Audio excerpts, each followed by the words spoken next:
this is also the point of André Scrima. And if we want to have a dialogue, I think that we should know each other.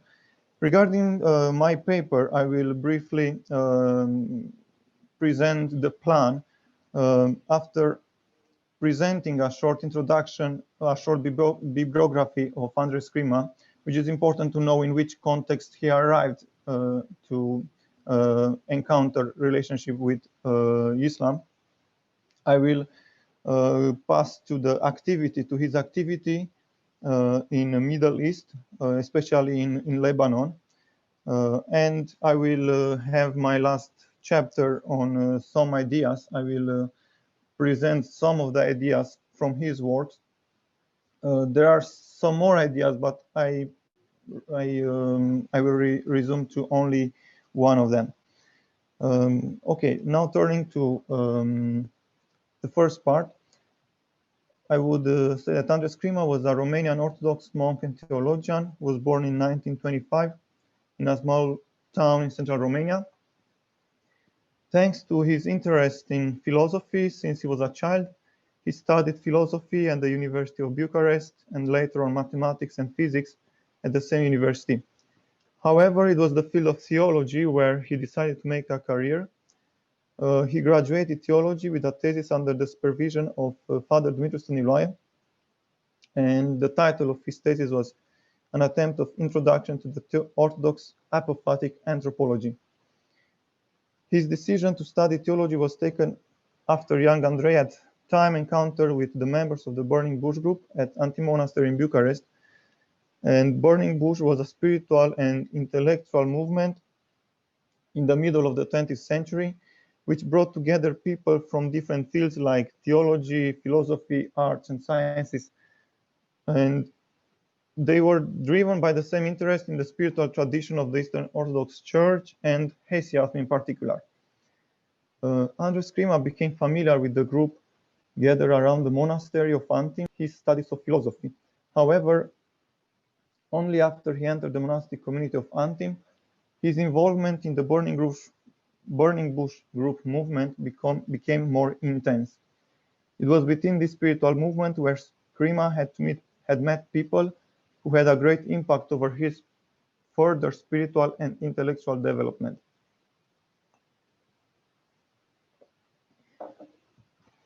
In 1956, he left the communist Romania for a study trip to India, and he returned back only after 35 years. On this way to India, he also visited Geneva, Paris, and Mount Athos. In Geneva, he met a number of Western theologians with whom he kept a close relationship. And before landing in India, he had one more stop in Beirut, in Lebanon, when he encountered a group of young Orthodox Lebanese who were longing for an intense spiritual life and who were looking for guidance.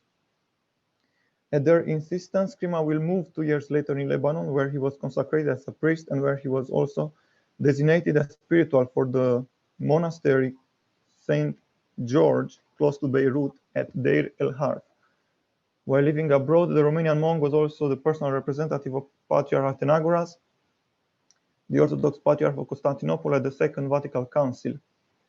Among his activity, one can also note his professorship at St. Joseph University in Beirut and Holy Spirit University in Kaslik in Lebanon, as well as his membership at the Academy of Religious Sciences and senior fellowship at New York College in Bucharest. Father André Scrima passed away in August 2000 in Bucharest. Now turning to the point, to the chapter number 2, which is the activity of Father André Scrima in Lebanon, and which represents a more interest for our discussion. In order to better understand the activity of Father Scrima in Lebanon, we should first take a look at what convinced him to go and to stay there. Moreover, in order to understand his role in the dialogue between Christianity and Islam, we should also see what looked like his encounter with different religious groups. This is important because Lebanon is a country where existed and still exists a diversity from religious point of view, but there were conflicts also emerging out of this diversity. As already mentioned, his first encounter with this place was on his way to India, when he met a group of young people who seemed to him very interested in experience an authentic Christian way of living. Thus, when talking about André Scrima in Lebanon, it should first be mentioned his missionary activity among the group of Orthodox Lebanese youth, because they will later also influence the dialogue between the society, the Lebanese society. It was thanks to them that he actually decided to go there, and after he had an experience in India, as I already mentioned.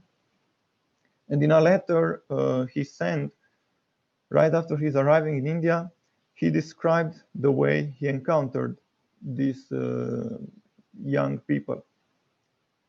And I will quote, "The 10 days I spent in Beirut were like a divine gift. I don't even know why I stopped in Beirut at 2:50 a.m., going out of the plane and directly getting to know the Orthodox Lebanese youth, which is incredible in terms of their authentic faith, simplicity, and Christian enthusiasm. They are peasants, workers, intellectuals, but who are all staying close to each other. The young students are grown in French culture and they are serious and talented. You can imagine what our meeting looked like. I left after we prayed together." From his first encounter with the Western Europe, Scrima noticed an interest of many people he met to learn about Orthodoxy. In this context, he even published an article in Paris in which he wrote about the burning bush movement and Hesiasm. It was a paper which he delivered to Orthodox theologian Olivier Clement at that time. By going to Beirut, to Deir el-Harb, Scrima wanted to share this experience also with the enthusiast Lebanese youth. At that time, in the Patriarchate of Antioch, a spiritual renewal was already taking place with the involvement of Father Lev Gillet and Father Georges Codur, who became the Metropolitan of Mount Lebanon eventually. Father Scrima became also an important figure within the spiritual renewal movement.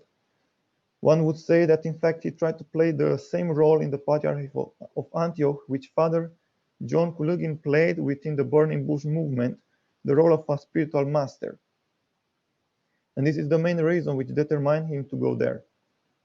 What is characteristic for the spiritual master or spiritual father in André Scrima's understanding is that the master is erasing his personal traits, his personal characteristics.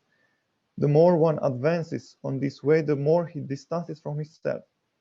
Once he enters the truth, he is free from himself. I don't call this depersonalization, says Scrima, but I goes towards we. However, the real person is the third one, he. Only in the third person it can be said me and you. The contribution of Scrima to the dialogue between Christianity and Islam should be placed in a large framework. Scrima was not only a promoter of the Hesiastic tradition, but a promoter of the dialogue between Christianity and Universal.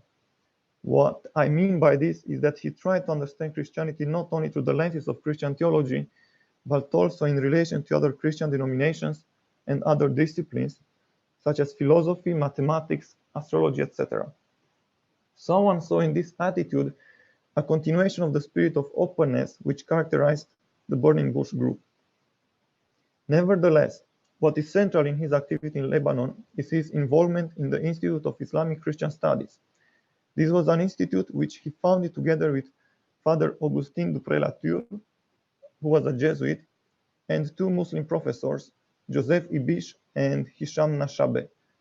Those four people were aware of the abnormal situation of conflict, and they were looking for a solution, wondering what is the role of an intellectual in times of conflict. Professor Hisham Nashabe said that what they had in mind at that time is that the dialogue cannot become effective except through the institutions that it will build on the basis of dialogue and in order to promote the dialogue. This institute had a very special program according to him.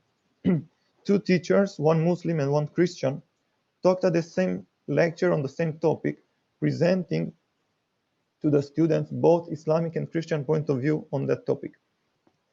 Among the lectures they offered, we can mention the one led by Father Scrima and Yusufi Bish about the spiritual experience and its language, while Father Augustin Dupré-Latour and Hisham Nashabeh led a lecture on the theme Contemporary Movements of Renewal in Islam and Christianity, among others, of course.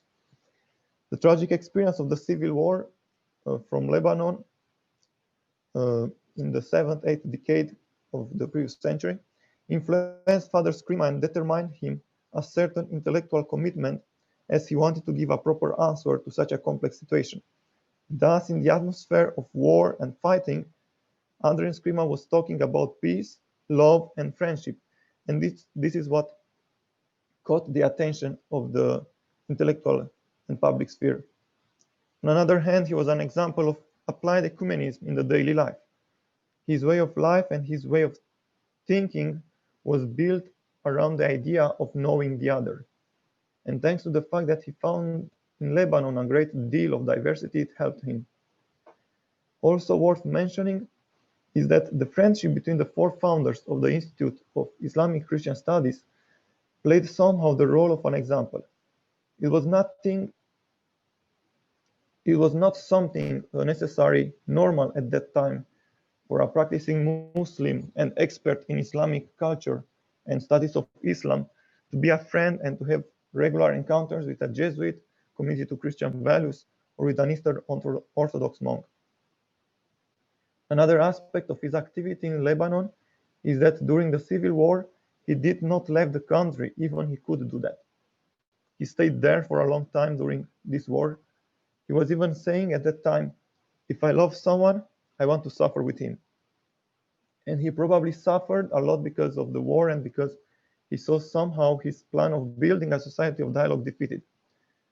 Raymond Risk, who was the president of Lebanese Orthodox Youth Association, gave a witness of Scrima's involvement and efforts in bringing peace through dialogue, especially with the Muslim side, and even with the fighters, calling them for rational thinking.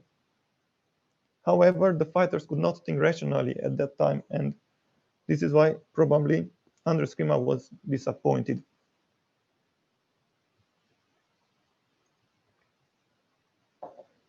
Now I will go to the third part of this paper,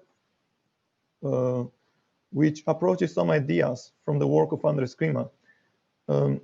Of course, there are more ideas which can be taken from André Scrima in building a dialogue with the Muslims, but I decided to choose only one. And as I mentioned in the previous part, the personal experience of conflict in the Middle East resulted also in an intellectual and intellectual commitment for Scrima in order to give a proper answer and to help in the efforts of peace. I will start referring first, and this is actually the idea that I will resume only to in this paper, on his reflection on Jerusalem as a unique and universal city and as a point of convergence, not only for the Christians and Muslims, of course, which represents the theme of this paper, but also for the Jews. The theme of Jerusalem is characterized by 3 points: the heavenly and earthly character of the city, the hospitality, and the itineracy. I will turn towards them one by one. The first one, heavenly and earthly character of Jerusalem. When talking about this, Scrima makes also a kind of historical resume of this of the city and how the city became important for the 3 monotheistic religions, and what it made Jerusalem to be a point of convergence, as I already said. For Scrima, Jerusalem is at the same time heavenly and earthly, present in history and awaited in Eschaton. Jerusalem is not only a point of convergence for the 3 Abrahamic religions, but also a place for the consummation of these three religions. Scrima actually sees Jerusalem in this dualistic way in various forms. He considers Jerusalem to be at the same time no man's land and every man's land.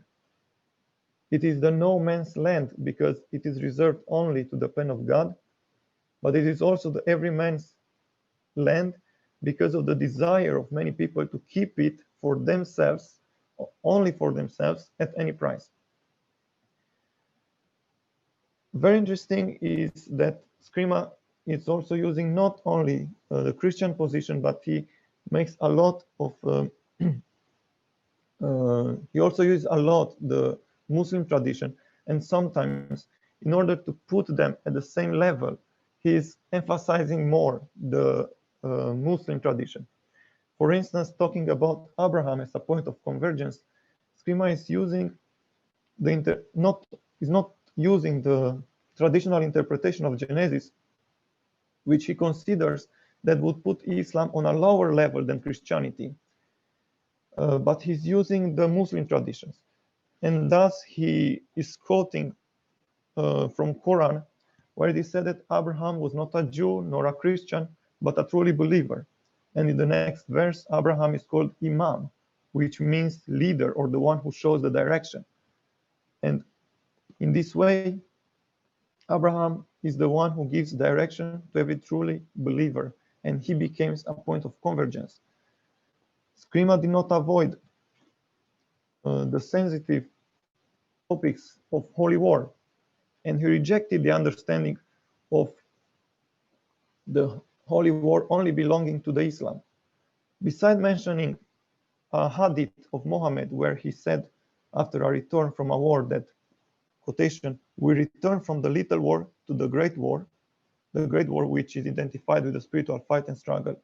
But Scrima shows that holy war also refers to the Western world, and here he is talking mostly about the negative role which the Crusades had in the history of the city. Even though the importance of Jerusalem for Christianity has an historical background in connection to the self-sacrifice of Christ in Jerusalem, the city should be placed under a pneumatological sign and not necessarily Christological. And now, hospitability. The problem of Jerusalem resides mostly in the claims of different political religious groups of absolute ownership over the city. However, the Abrahamic tradition shows us a different approach. Abraham had to pass a test of hospitability when he received the visit of the three angels, which is interpreted as the visit of Holy Trinity. By being hospitable to God, Abraham became an intercessor between God and all the people, and an intercessor of revelation. For Christianity, the descent of Holy Spirit in Jerusalem equals with an extension of God's hospitality until the margin of the world. The concrete sign of being part of receiving God's hospitality is the Eucharist. The idea is not having only a interreligious meaning, but also ecclesiological. The church is where Eucharist is. This is the understanding of the church even from the first centuries. The unique center of the church remains Jerusalem, but the heavenly Jerusalem.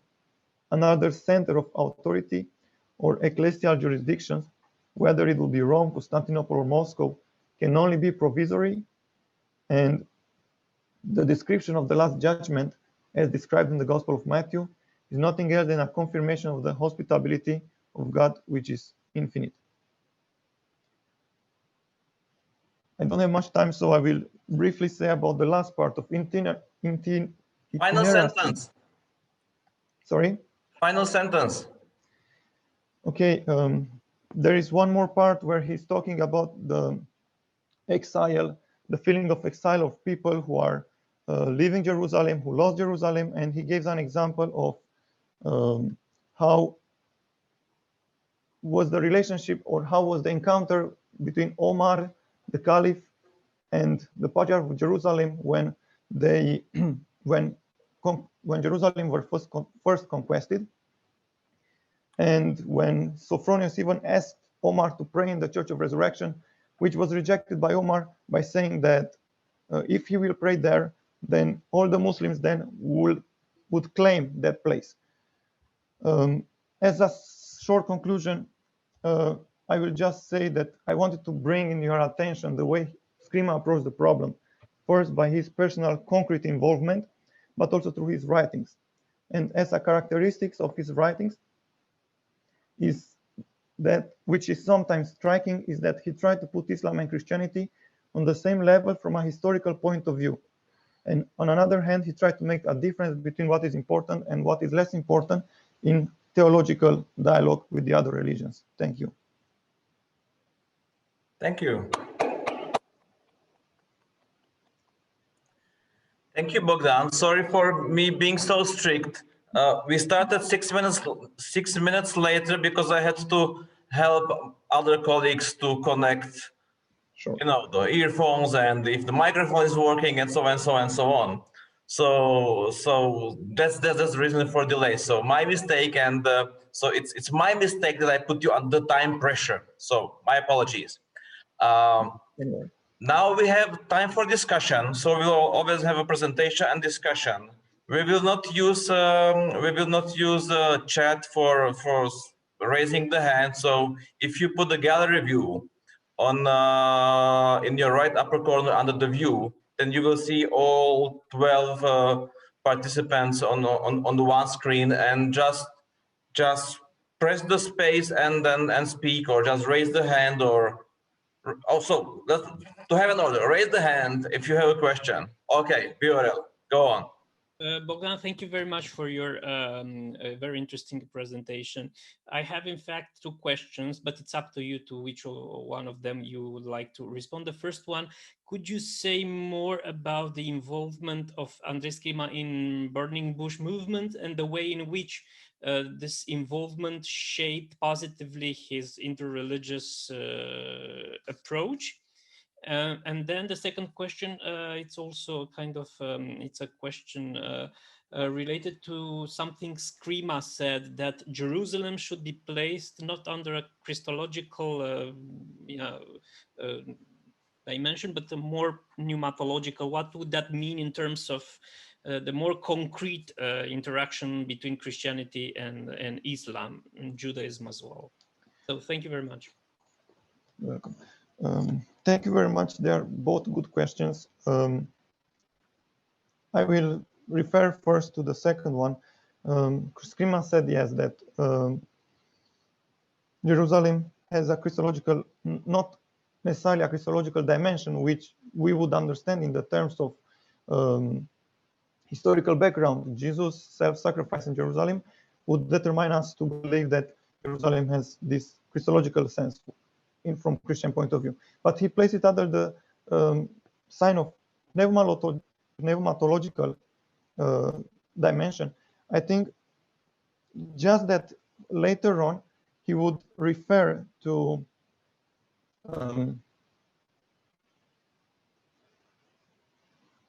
I will just try to go back to my paper so that I will say exactly. So sorry a bit for this.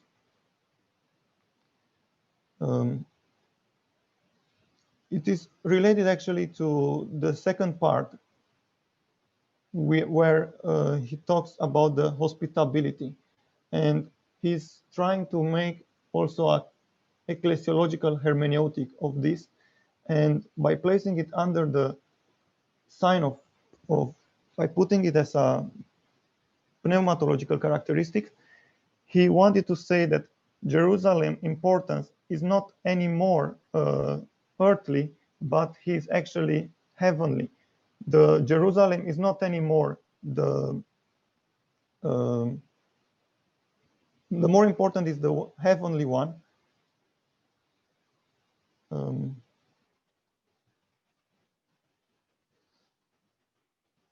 And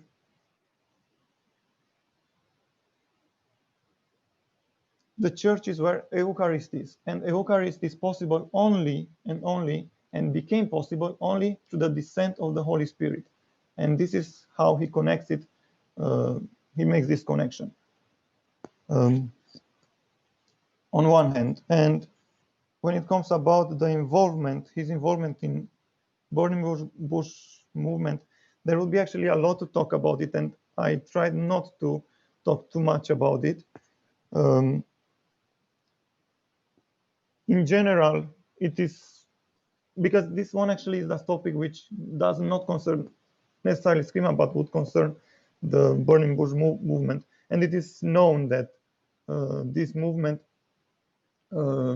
brought together people with different views from different fields, from philosophers to, as I already said, from people from sciences and so on. So that's a mean of openness in one hand.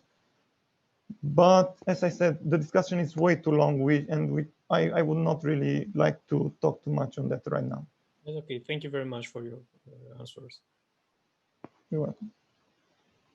Thank you. Any more questions? Raise hands. No? Okay. Thank you, Bogdan. Our second speaker is Maťo Kovačík. And my respect to Maťo for jumping in as a backup, like 24 hours before the presentation. So this is a lesson for us. Always have a presentation ready somewhere in your computer, just in case someone will ask you to have a presentation and it's like 24 hours ahead. So this is the only change. I didn't have time to make a nice slide for Maťo as I had for others. So all I managed to do is just put his title. And I can say that Maťo is also a good friend of ours. He studies here in Prague. And Maťo, do you want to say something else which is important about you, or you just want to start with your presentation? Nothing important. Maybe that right now I am physically in Finland, Helsinki, because I am on. Okay. That's it. Yeah. So if you can please put up the PowerPoint. Yes, I will put it on. Go ahead. I will just put it on. You can start. Yeah. Okay. So the name is Limits of My World, Language, and Our Understanding of Humanity. Oh, one disclaimer. I normally never do PowerPoint, so I thought it would be a good idea to do it on Zoom to, for example, put some quotations which would be easier to read, but it will not be very beautiful, and so sorry about that. And now back straight to the topic. Most of this lecture will be concerning the philosophy of language of the philosopher Donald Davidson, who is sometimes not that well known in our parts, but is considered one of the, if not the one most important American philosopher of the former century. So let's jump right into it. Firstly, about the word humanity. How should we define what humanity means? Can we find? Yeah, go back. Still, I will tell you. Can we find some defining trait which we all share, at least in general? There could be exceptions, but something that in general all humans as such share, or some property, something that makes us special. And now you can switch the slide, please. So I want to start with this little story from Life and Opinions of the Eminent Philosopher by the 3rd century biographer Diogenes Laertius. So this is a story about Plato and the philosopher Diogenes the Cynic. So Plato, so it says, this is a straight quotation. Plato defines man thus: man is a two-footed, featherless animal, and was much praised for the definition. So Diogenes plucked a chicken and brought it into his school and said, "This is Plato's man." On which account this addition was made to the definition, with broad, flat nails. So this is just you can switch to the next slide, Zdenko. So this is just some picture I found on Google concerning the topic, but this is a funny story often used in lectures and such as a demonstration of how an unsatisfying definition of humanity or a bad definition in general looks like. And I'm also kind of using it here in this sense, but not only in this sense. What I want to show by this definition is while definition of a human being as a fabulous bike that has its problems, it's not a bad definition necessarily per se.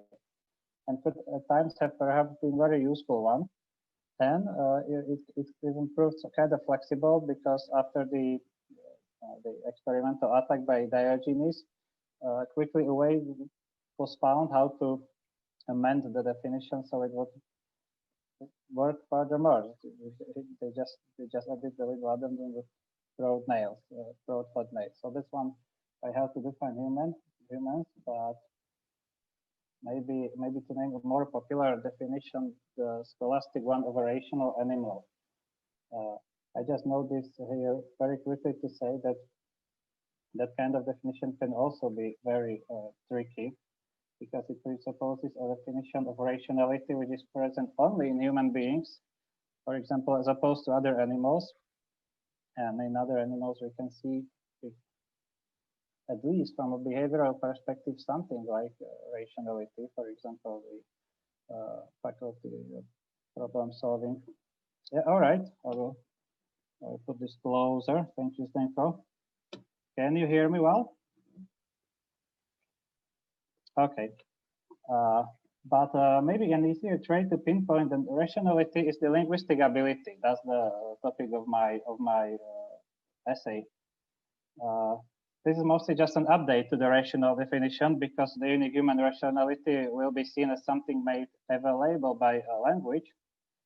But now we have something we can kind of empirically check. Language is just a normal everyday thing. And still is something that makes us unique among the animal species. So Zdenko, please, next one. So this is a quote from the book called Soul Hypothesis. So this is actually a theological book which is trying to argue for the traditional view of the existence of the soul. And it says, animal and human minds seem to be similar, even continuous with one another. That might be one or another in many respects. One such similarity is that higher animals seem to be able to make purposeful choices with a degree of creativity when it comes to tasks as navigating through a complex environment, etc.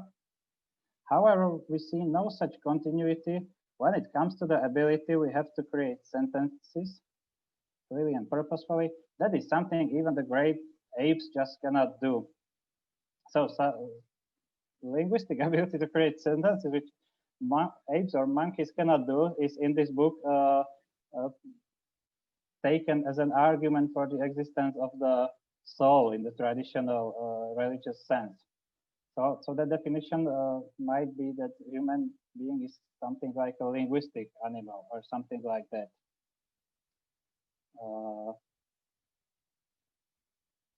So now before I jump straight into the Donald Davidson's case, just a few words about the name of the paper and when it comes from. So the name Limits of My World, that's a reference to the famous, yes, thank you, Zdenko, that's actually good, that's correct now. That's a reference to the famous quotation from Ludwig Wittgenstein's Tractatus Logico-Philosophicus, the limits of my language mean the limits of my world. And to that, I would add that the very idea of the world is dependent on the faculty of language. The other animals, which cannot form abstract concepts, can be said to live in something like environment, but not really a world as such. If by world we mean something like Wittgenstein, that is some totality of everything, very abstract idea of just everything. There's not something animals think about, other animals, but we do. I wanted to provide a little bit context to where this quotation actually come from, but it's not very crucial to the essay, so maybe also not waste too much time on it. But I will just say that notice that he remarks that this idea of his actually maybe not leads to, but goes well with solipsism, the idea that maybe each of us or the one perceiving world is the only one that exists, because that's the only thing we can be sure of, and that is kind of corresponding with the earlier Wittgenstein's account of language. But and you can please give me next slide. Donald Davidson is a philosopher who could be said to be one of the most important interpreters of Wittgenstein, and probably much more concerned with what is called the work of the later Wittgenstein, where quite a different idea, concept of language is. How please go back? Yeah, that's it. Is proposed, and that is the concept of language games. I will just very briefly say what that means, for if anybody didn't know, because that's what Davidson will build upon. Rather than being a logical structure that copies the structure of the world, or the other way around, that would be the early Wittgenstein. Here, a language is thought to be a human activity based on following a set of rules, like a game of chess. So you can only play chess successfully if you know the rules, which piece can be moved in what way, etc. You can just move the pieces randomly, but you will not be successful in game of chess. You may do something else, but not be successful in playing chess. And with language, it is similar in this account. Meaning is conveyed in communications between subjects, which make moves according to a set of rules. Hence the name language games. And here you have a nice quotations which you could have read in meantime, and maybe we could just read the bold parts, because it's just very nice example of the style of Wittgenstein. Sorry, I will ask Zdenko, how's the time? I'm in the middle, probably.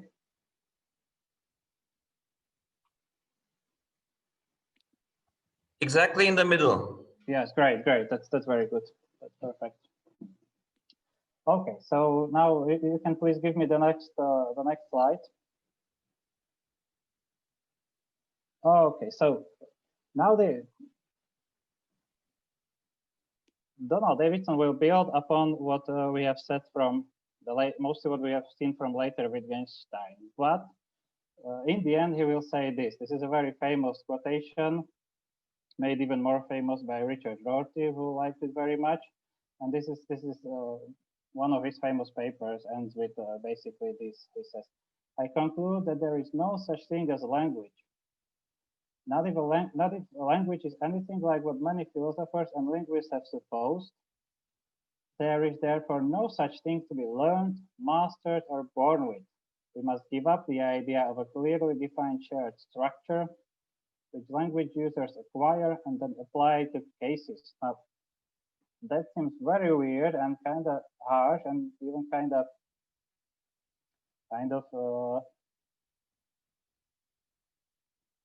sketchy, because here we have a philosopher who has spent most of his life dealing with the problems of language, and the answer he comes with is there's no such thing as language. Now, and what I will do now is I will try to show you how he came to this idea and what he means by that. How he came to the idea, that doesn't mean that I will do a historical reconstruction, but I will try to summarize the argument and then give it to you in very clear, very simple viewpoints, which he makes in this paper, which ends with this.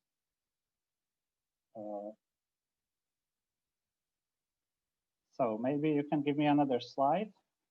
There will be a few quotes. We all are from Davidson, from different papers, and we'll just see in them basically how he built upon what Wittgenstein did. So Davidson quotes Wittgenstein here. As Wittgenstein says in his discussion of rule following, "To think one is obeying a rule is not to obey a rule. Hence, it is not possible to obey a rule privately. Otherwise, thinking one was obeying a rule would be the same thing as obeying it. Now, it's not very nicely written, but basically it just means that one of the basic ideas with the rule following game-like account of language, you have the impossibility of a private language. That doesn't mean that you cannot talk to yourself, or as well as you can play games by yourself. But the idea is that every such kind of set of rules, which constitute something like language, has to function within some normative functioning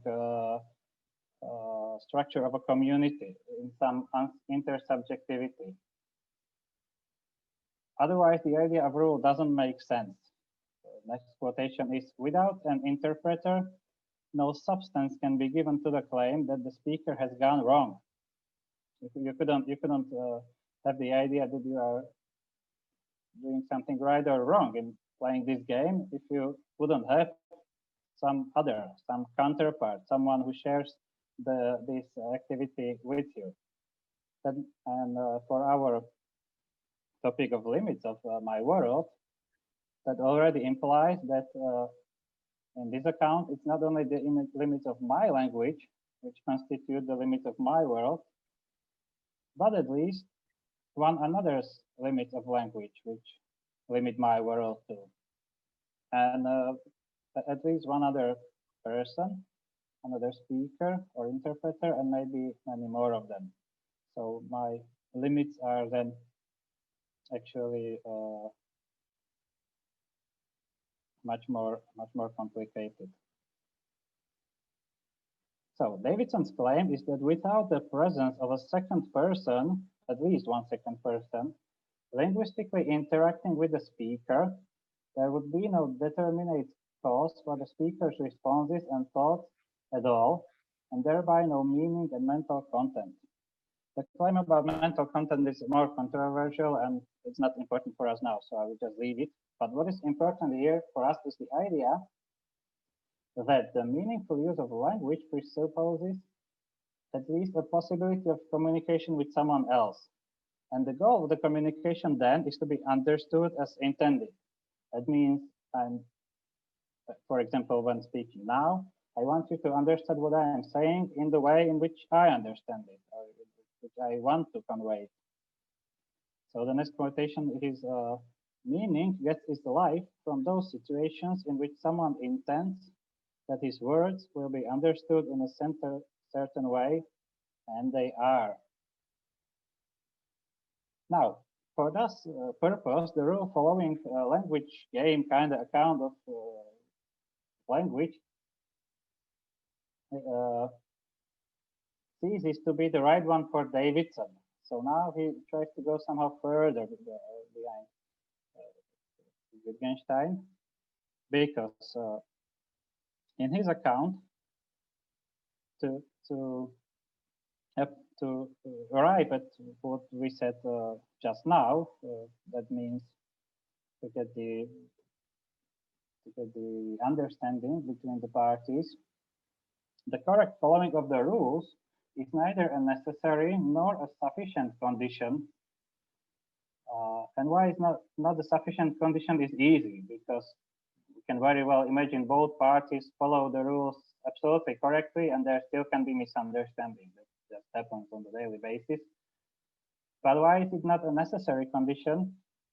Because even if one or both parties don't follow the rules correctly, the intended understanding can still happen. For example, a speaker makes a mistake, but is still understood correctly by the other because of some kind of context or another, or some hint, anything which doesn't have to be a part of the rules of the language. So then for Davidson, that means that there has to be something else than just the rule following structure, which would constitute the understanding. And here he introduces his idea of prior and passing theory. Maybe you can put me the next slide. Thank you. Prior and passing theory. This is a little bit confusing in terminology, but what is meant here in both cases that there are sets of ideas and beliefs which both parties have before and during the conversation. And prior theory is the background set, which they have before the conversation. But then the important one is the passing theory. And that's the set of the ideas which gets continually formed as one party tries to convey their intention and the other tries to understand it. And this is the same for people speaking the same language, a different one, or even no language at all. That would happen during any kind of conversation, according to Davidson. And what is important for Davidson is that these are not synonymous with the rules of language or with any other given structure. After all, the understanding of the rules of language is never completely the same for both parties. Neither is any other context, conceptual scheme, or anything like that. What they can share in a successful conversation is the mutual building of passing theories. Okay, so now I have to speed up a little bit. So Zdenko, please give me a next slide. And still a next one. So now I want to summarize what I was saying before. How do we come to the outrageous idea that there's no such thing as language? 2 minutes. So yeah. Thank you. So it comes from these premises, which at least the first one comes directly from Wittgenstein, and this is how I think Davidson builds the argument in very simple terms. There cannot be a private language. That's just a contradiction. Then understanding between two or more parties cannot be fully explained by following the rules or conventions. It must be explained somehow else, and the passing theories work for Davidson. And then what is a shared language can be defined as convergence of passing theories, which is vastly different from an idea of a shared general structures of rule signs. That's what we normally mean by language. And that means there's no such thing as language in the latter sense. And now just to do a little conclusion, because I have to because of time. The third point might not be completely clear to you, so because I have to go quickly through it, so you may ask it if you ask about it if you want in the discussion. But just a quick conclusion. And please give me the last slide just with one more quotation. And he then says, after saying there's no such thing as language, etc., that now we have erased the boundary between knowing a language and knowing our way around in the world generally. So what does that mean for us? In the end, we have somehow come a full circle. The last quote says that all of this implies erasing strong boundaries between knowing the language and knowing our way around in the world generally. But then it seems that we have lost one special thing which we defined for ourselves as what makes us special in the beginning of the essay, because other animals are making their way around the world in general.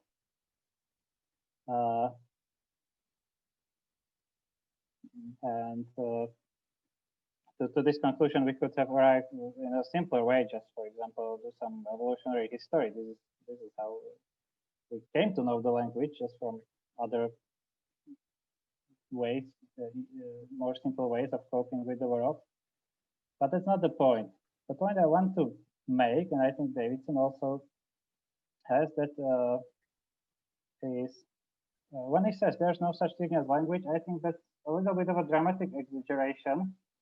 And I still think that understanding the nature of language is still crucial for our understanding of humanity. I think his argument is solid and as such could prove as a useful plucked chicken by Jimmy Strong into the face of the kind of definition of humanity or human soul based on just linguistic faculties. For example, if the idea of the limits of language as limits of the world still holds, and I think it does, the limit may take a very different shape if we understand language as convergence of passing theories. Thank you. Thank you, Maťo.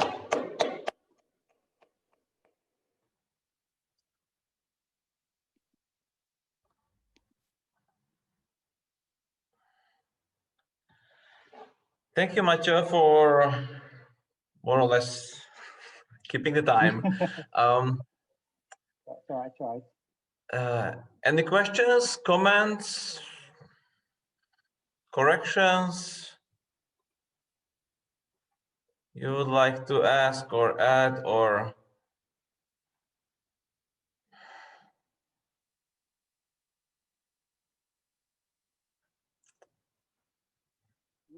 I will have like 3.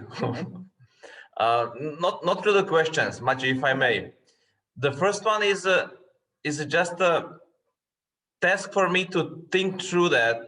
The question that was already raised before noon about translating the patristic thoughts concept into the modern language, modern way of thinking, and so on. And we kind of heard two different responses. So it's not a question for you, Maťo, but just to maybe, if his notions of language and you mentioned kind of what is the meaning can help us in this, because this translating patristic concept is kind of the orthodox thing, but generally, I mean, even if you want to overcome the clash between the language of the Bible, just the basic, and our modern, postmodern person, what should should there be translating, or is that description or whatever? So this is just maybe one of the maybe a task for our Orthodox friends, just to use, if it's possible, to use Davidson in this translating of the patristic concepts into the modern world. Then the second thing was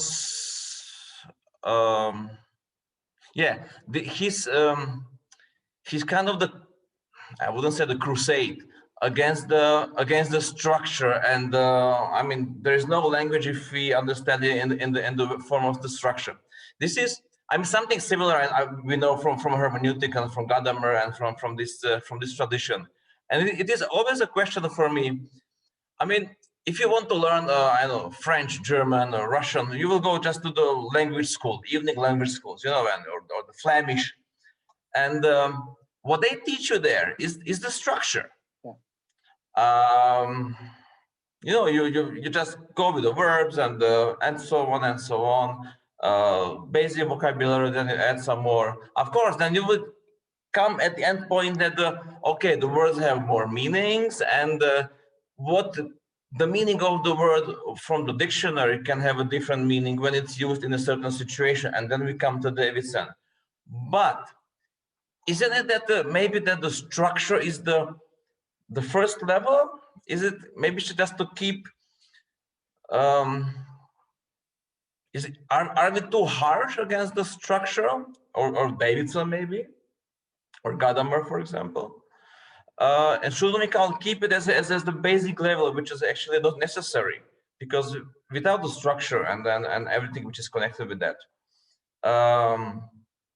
we cannot actually come to this kind of situation-based meaning of the words and so on. So this might be maybe if you want to react on that or on something, or you don't have to.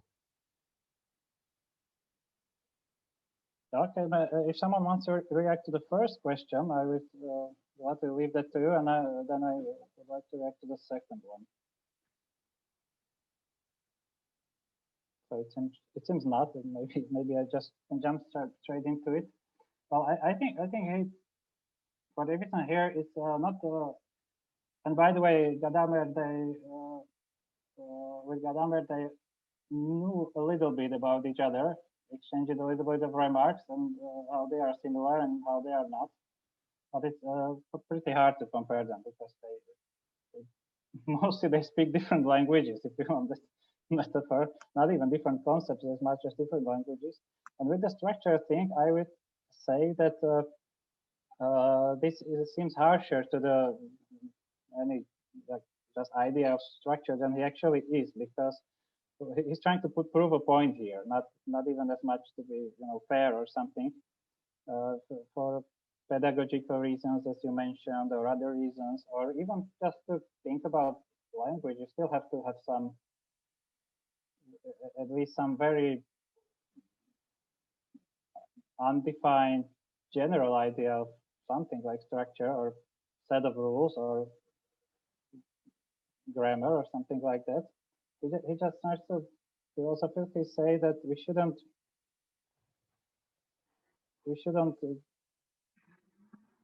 do much of it philosophically, right?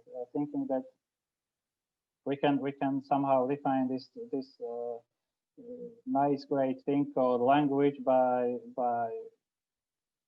finding out its structures, its underlying somehow map it up and then say now we have this great timeless thing called language, which makes us human, and if we just understand the rules and the structures correctly, then we will have no disagreement or misunderstanding ever. That's the idea which he's against, I would say. That just won't happen, because what happens between actual speakers or even just thought up ones is something quite different. They don't share the same structure. A lot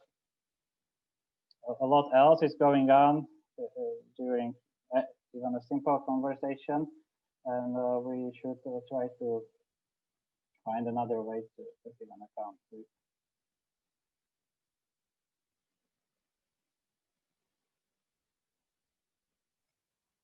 Okay, thank you, Maťo.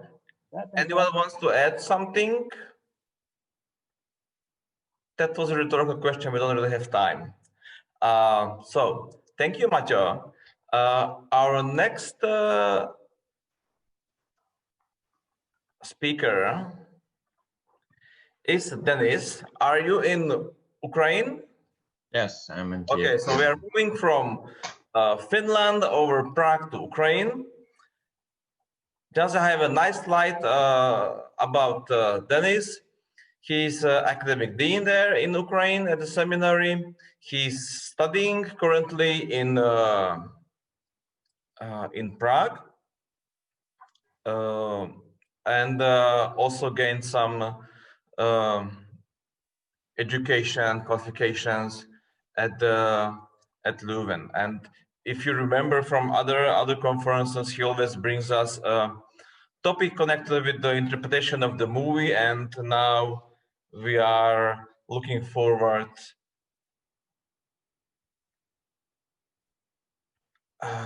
You don't see the slide. Okay, here is the slide. Okay. Yes, I think we will go through it. Okay, so Dennis, the floor is yours. You can share the presentation, share the screen. So go on. Okay. So I'll probably just go through my presentation and we'll try to follow it with my slide. So just to begin with, as it was already mentioned, that I'm mostly interested in film studies, and I also study David Bentley Hart. So today I also use him as my methodological lens for looking at the beautiful day at the neighborhood.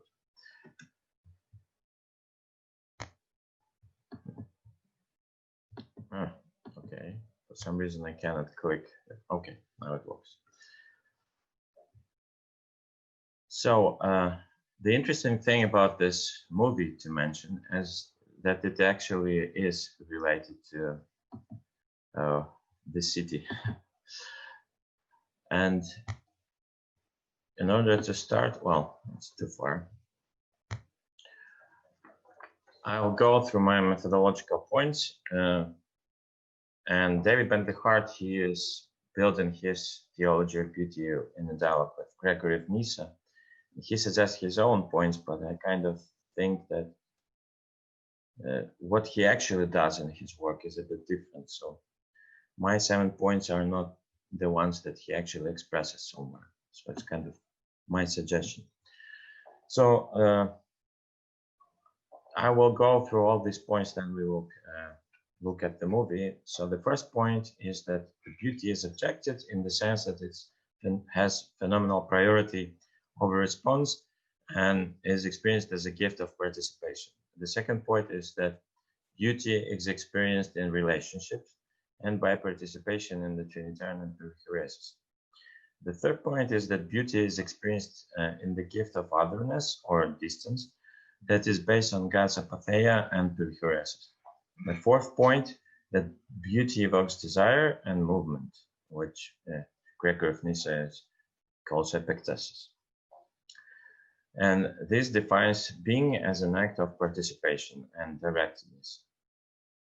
The fifth point is that the vision of beauty is possible by recreation and participation in beauty, and it has this dramatic experience of co-action feature. The sixth point is that beauty is experienced in eschatological tension with ugliness and evil. So there is ugliness and evil now, and beauty is experienced in light of them. And the sixth point is that, well, the seventh point is that beauty may be seen as rhetoric of peace and expressed in martyrdom in the sense of witness, not in the sense of dying or suffering. By this, but this witness is also a form of kenosis, or human kenosis, but of course of God, of communication. And we could say that all these definitions of beauty may say that beauty is experienced as interpersonal experience, and it's also always bodily or special experience. And participation and movement make the experience of beauty fit the film form because, well, it's moving and it's special in a sense. And it's also interesting because movies invite a viewer to seek out through the lens of this audiovisual story that we are participating. And it also takes into account this suggestion that dramatic experience or co-action that Hart suggests. So in order to see beauty, we need the training in order how to witness beautiful acts, and we need an invitation to participate in these acts. And that's exactly what the beautiful day at the neighborhood actually suggests. And that's why it's good for our case of practice of the spirituality in the city. So according to Hart, there can be no being which is not in relationship with beauty. And it defines that our being is beautiful being in an act. And it's also in the process of this being in act, it also reveals the ugliness of evil that we may choose to participate. Therefore, the question of beauty can be found and seen not just a question of aesthetics, but a question of just being in the world. What also means that our personal spiritual journey is defined by our experience of beauty.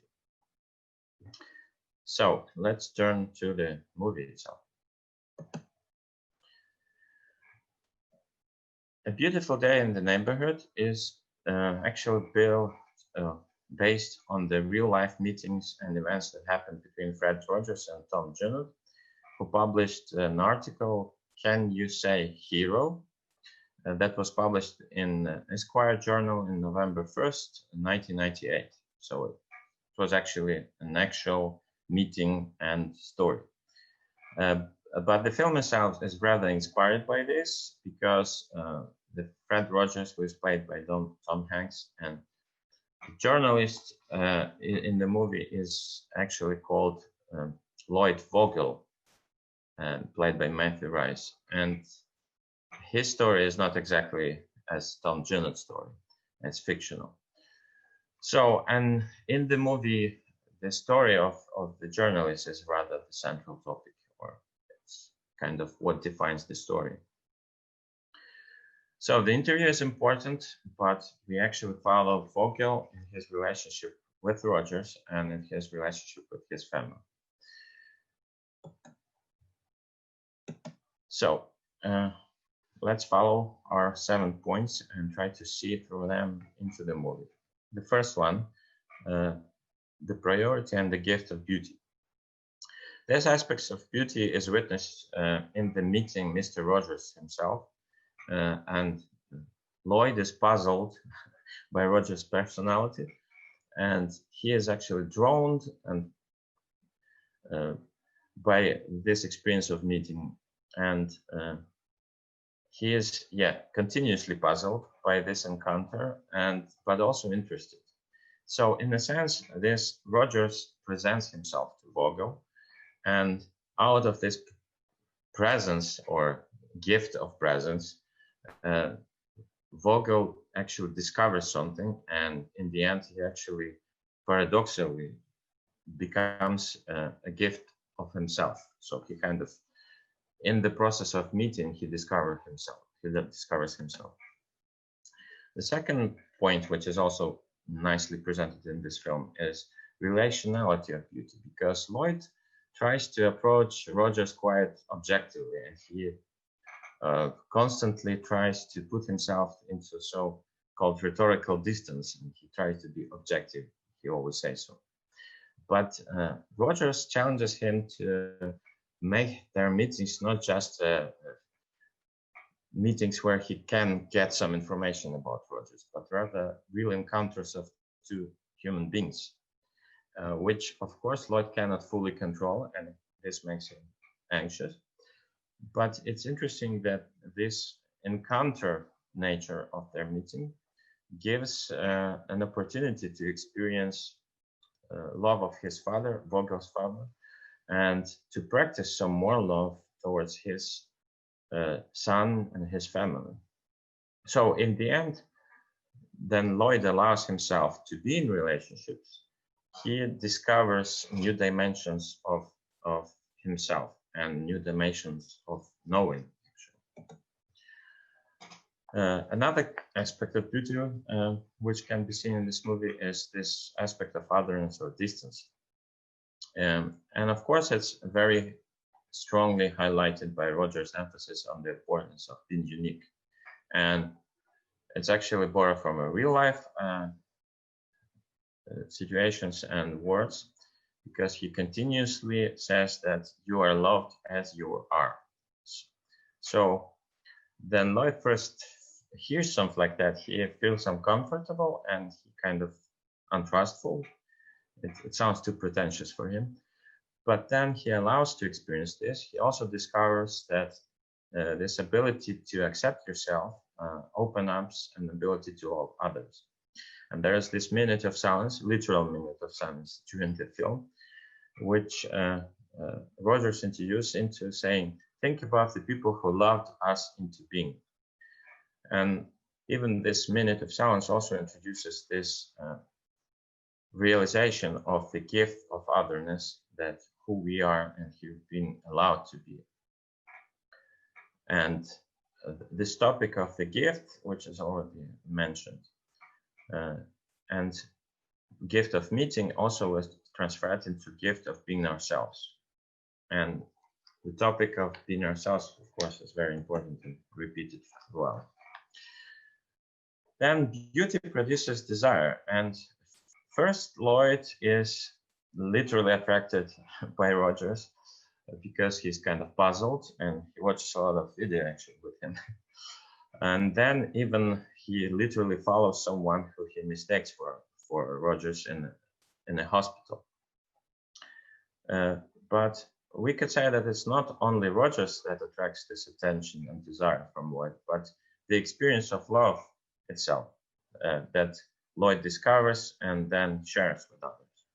So Lloyd reconnects with his father Jerry and gets more involved in his own family by encountering Rogers and allowing to awaken this desire of relationships and closeness.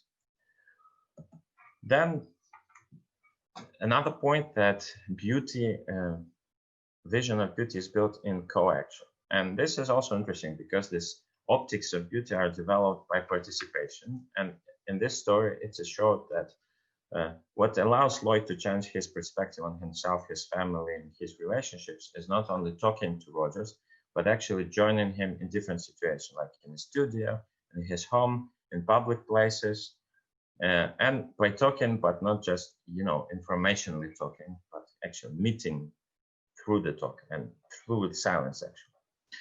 So in this sense, Vogel discovers the beauty of the other by being there, not only by knowing or like rationally knowing or rationally talking. And even by witnessing things like a group of children and people singing song at the metro, or then he visits him at home and Rogers is playing piano with his wife.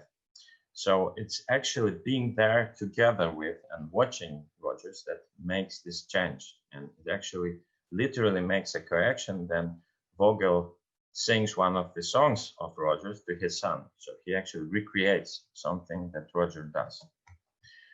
Then there is this ugliness part too, because then they were talking at the restaurant, and actually after that silence, a minute of silence, Rogers challenges Lloyd to see the importance of his father and his actually not proper acts, as also the way that shaped Vogel for who he is, and being grateful for that.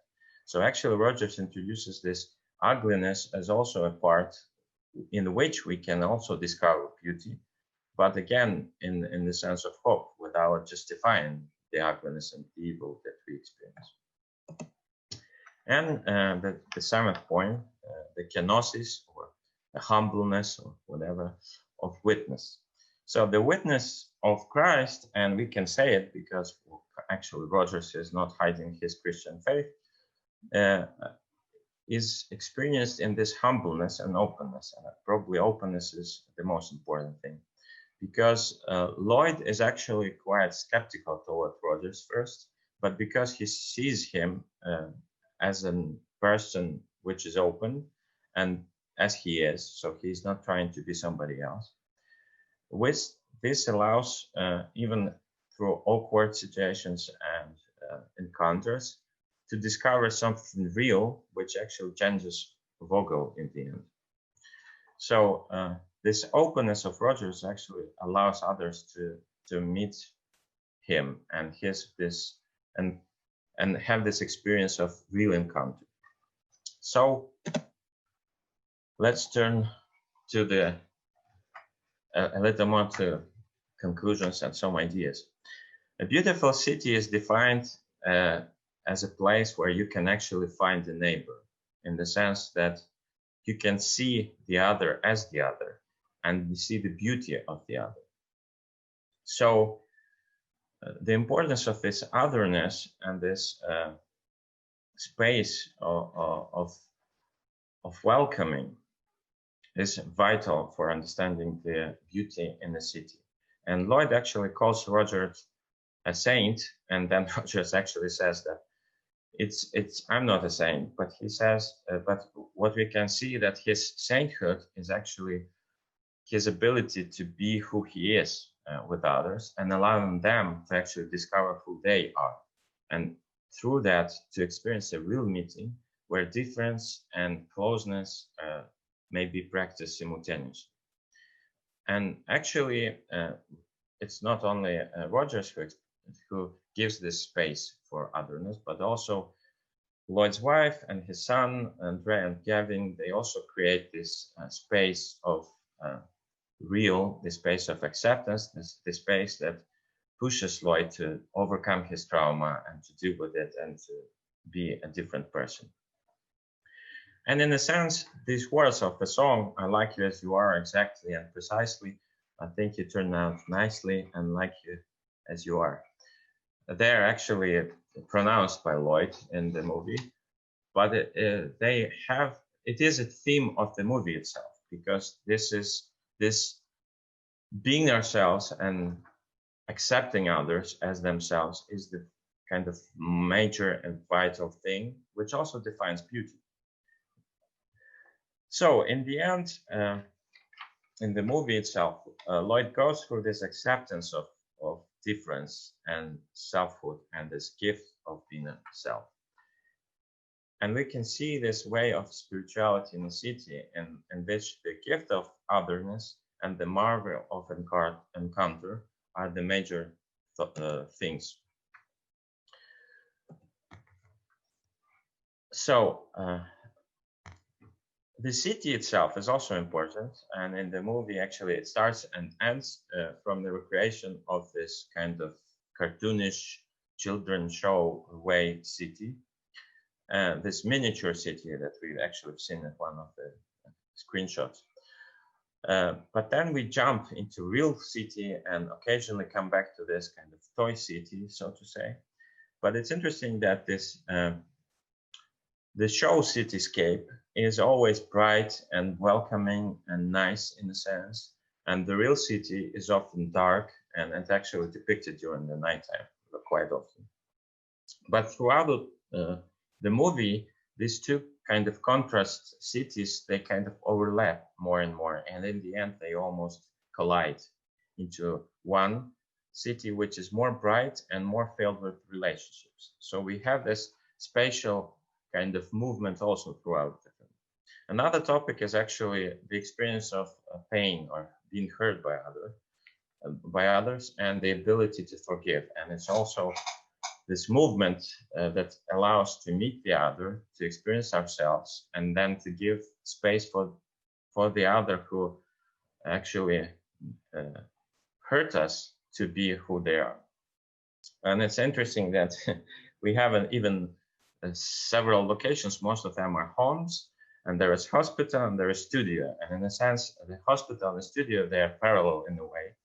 And actually, Lloyd, he runs away from the hospital, but he is experiencing the healing in the studio. So it's kind of playful with space a lot.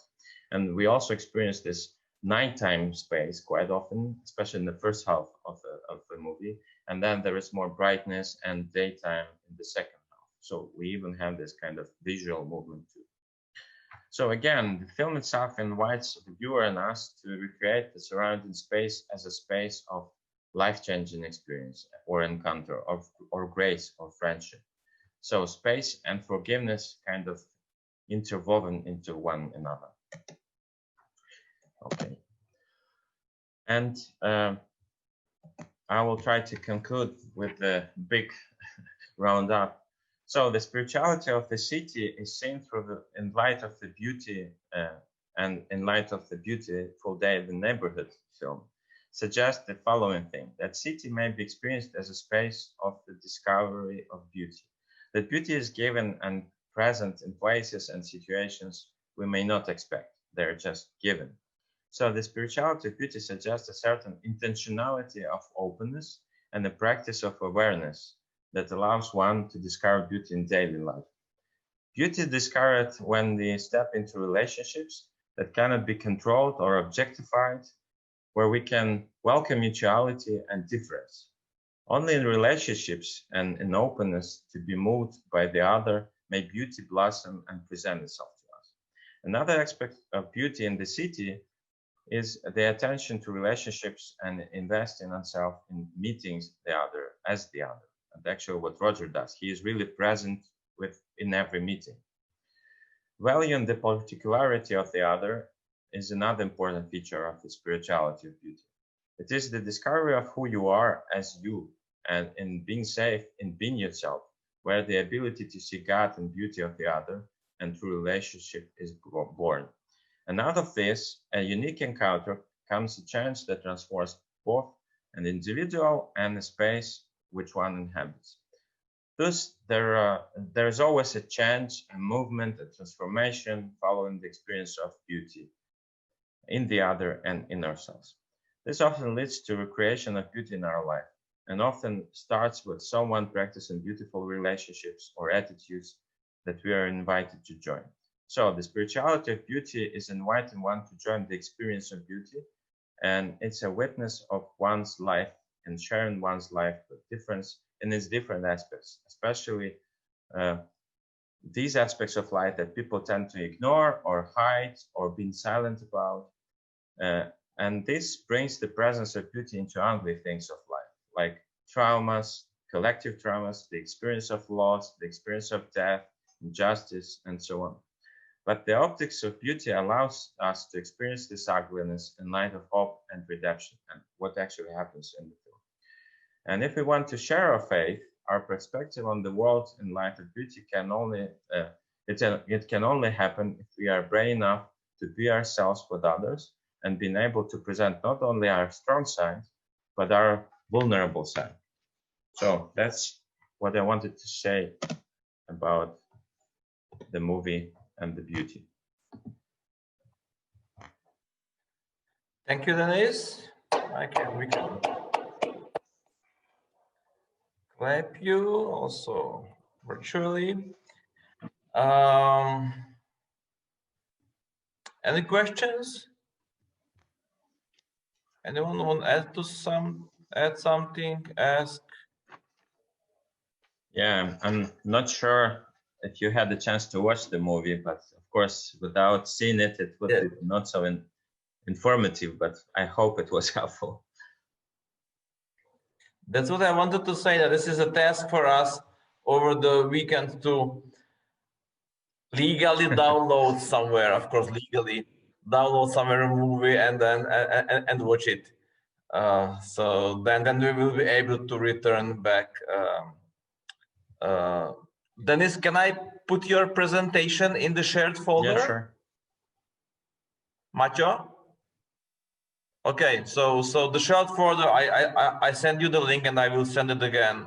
There are the program and the Ivana's Teams presentations. So these presentations will be there, and you can just take it from there if you will be interested, of course. So 1 o'clock. I think we are very good on time. Thanks to I think Bogdan. there is one question. There is a question. Oh, Nevena, sorry. I'm not reading chat, so just raise the hand. Okay, Nevena, sorry. Oh, it's okay. It's well, it's just maybe to both speakers. Thank you very much. It was very interesting, but it's not really a question. I haven't seen the movie, but it reminded me these definitions of beauty of my favorite Plato dialogue, the Greater Hippias, or Hippias Major. I don't know how to. I mean, it exists in both with both names. So there, it is the main question: what is beauty? And it ends with the definition. Beautiful things are difficult. So this is the trying to define what beauty is. It ends like this, and it's really a beautiful dialogue. So it reminded me about it, and if you can comment something about such thing. And because you said about beauty as interpersonal experience, I remember an Estonian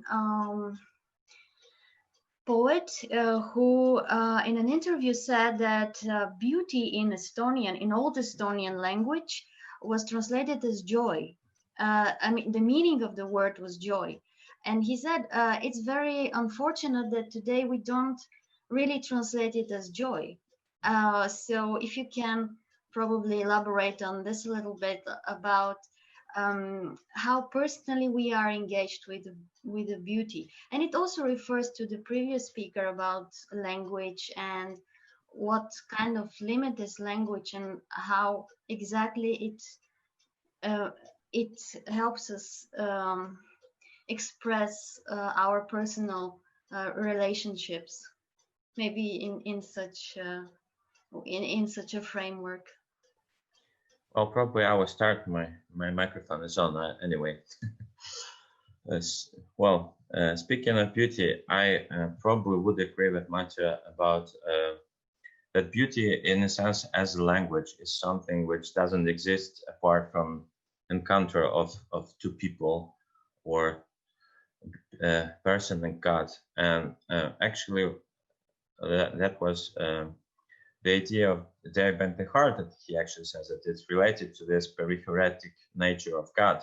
So actually it's always this mutuality and movement and certain experience of meeting. So it's always a kind of dynamic. And I believe it is really important that there is no just a thing. It's always something in between, in a sense. And also speaking of joy, that actually the philosophy starts from wonder, and many theologians of beauty, they say that beauty starts from wonder. It's actually this experience of wonder, of puzzlement, in a sense. Sometimes it's even not pleasant experience, but it's actually the experience that moves us, and sometimes literally makes us move. That makes beauty beauty. And joy may be one of consequences that we experience joy. And I would say, yeah, that probably the experience of beauty leads to joy in the end. You experience joy as maybe not right away, but it's something that it brings. Okay. Thank you, Dennis. I would end here the session. If you would like to continue discussing, then you can, well, you know, in the virtual world, it's not so easy, but you can, via chat, you can send a private question and you can just ask for the question, and that's also one of the possibilities. So we will meet at 14:30, so you have 90 minutes, sorry, 87 minutes for lunch. We will meet again in this main conference room. So enjoy your lunch. Thanks to Bogdan, Maťo, Dennis, and also to Marianke, David, Yorgos, Nevena, and few others who already disconnected, for being with us, for making this group be working and alive. So thank you, enjoy your lunch, and see you in 86 minutes. Thank you very much, Bye-bye. Zdenko. See you.